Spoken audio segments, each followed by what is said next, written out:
Hello and welcome to Starting Points, where one thing leads to another. And I've got a great case for that. Looked out this morning, and who should be at the bird bath but a crow? Now, he hadn't come to wash. He hadn't really come to drink. He'd come because he'd found some stale bread,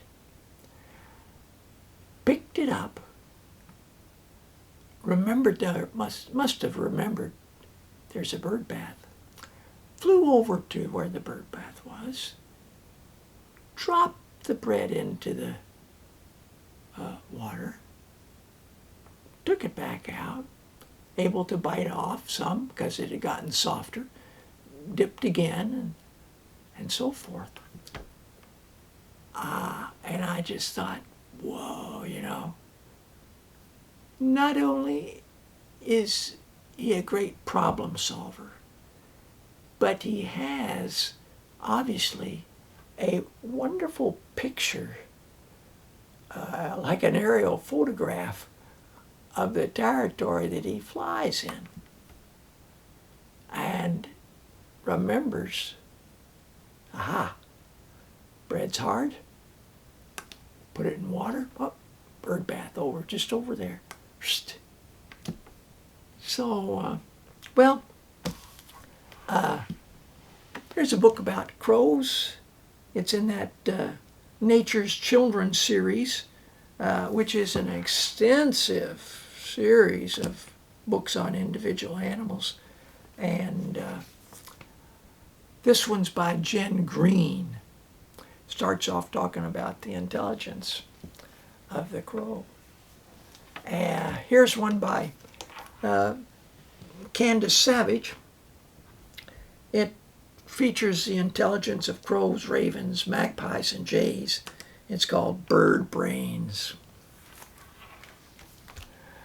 I also was thinking back to the little books I showed of poems and flowers organized by season, spring, summer, autumn, winter. And that reminded me of the more or less distinct activities that happen around the year if you're growing up on a farm, as did Natalie Kinsey Warnock in Vermont. And when they went to have it illustrated, well, they asked Mary Azarian to do the illustrations. Now, Mary mentions in a little bit at the last that she had grown up on a farm as well in Virginia, and she remembered many wonderful, wonderful times. And that's what Natalie wants to record. Along with the long day's work, there were things that happened throughout the seasons, particular to each season, that are treasured memories, and she wouldn't trade it for anything.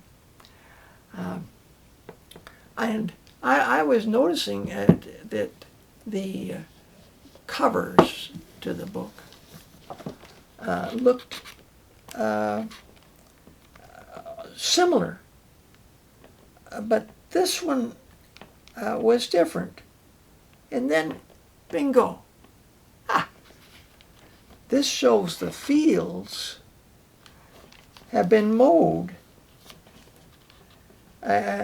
This is dawn, and this is usually a little more colorful setting at dusk.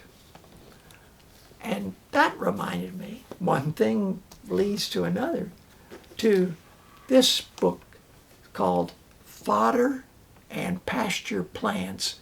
It was published in 1913 by the Dominion of Canada Department of Agriculture. And it features many of the grasses and plants that grow, and a little bit on each of them. I just wanted to.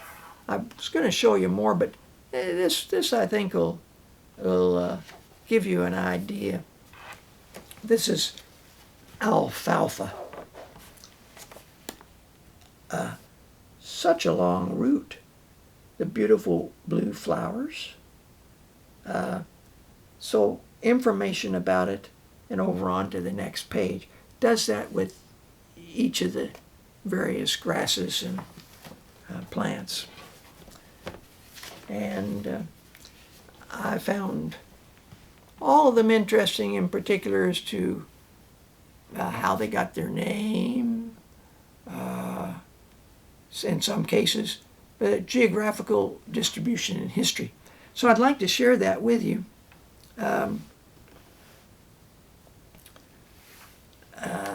The home of alfalfa is probably Asia, probably the southwestern parts. It has been grown in Persia from time immemorial and is perhaps the oldest forage plant in the world. It was highly esteemed as fodder for horses, its Persian name meaning horse fodder. From Persia it was brought to Greece about 500 BC, whence it spread to Italy. It was introduced to Western Europe by way of northern Africa. The Arabs carried the plant to Spain in the 7th century. From Spain it was introduced into France. One thing leads to another. And it is now grown in all of European countries except the most northern. It was introduced by the Spaniards into Mexico, whence it spread to western United States and to South America, and by the English and other colonists to the eastern parts of North America. It's now cultivated all over the United States. In Canada, it's confined to small areas, southern Ontario and southern Alberta being the two distinct districts where it is grown extensively. Origin of the name, and varieties, cultural conditions, climate, habits of growth, etc. So quite detailed. Pictures of the seeds in the back. This is a book about old wives' lore for gardeners. It's by Maureen and Bridget Boland. And this is Old Man's Garden. I'll just share you a little something from Old Man's Garden. This is by Honora Brown. Dan McGowan of Banff tells us that the dandelion was first brought to this continent by the Hudson Bay Company traders at Fort Churchill, who needed it to balance a diet consisting too largely of meat. Like the English sparrow, it has, by its cheerful, undaunted disposition, made the continent its own. Instead of exclaiming over its unbelievable beauty, as did the king and queen of Siam when visiting a few years ago, we are apt to pass it by with unrewarded eye. That comes from a little poem that was at the start on the dandelion. And yet there are those who can remember when homesick Easterners cultivated a tiny plot of dandelions on the prairies, hemmed in with sunken chicken wire to keep out the gophers, and watered with precious water drawn from a well or carried from the river. And children, the memories that this plant, how it brightened one's day might be a way of expressing it. Now, the hills of the west are, at times, so yellow with the blossoms that they may be seen many miles away. This is a dandelion which was already on the spot, which did not need to be invited. It is the alpine dandelion, a tiny, slender plant with finely cut leaves and dainty flowers, seldom growing more than 4 or 5 inches high.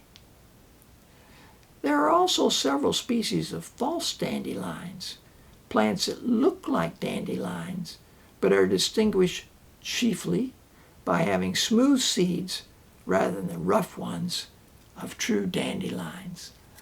Well, there's so much information and close observation that people have given to plants in some cases because it was necessary for their livelihood, to feed their animals and for their own consumption. Well, thanks for joining me. Until next time, bye for now.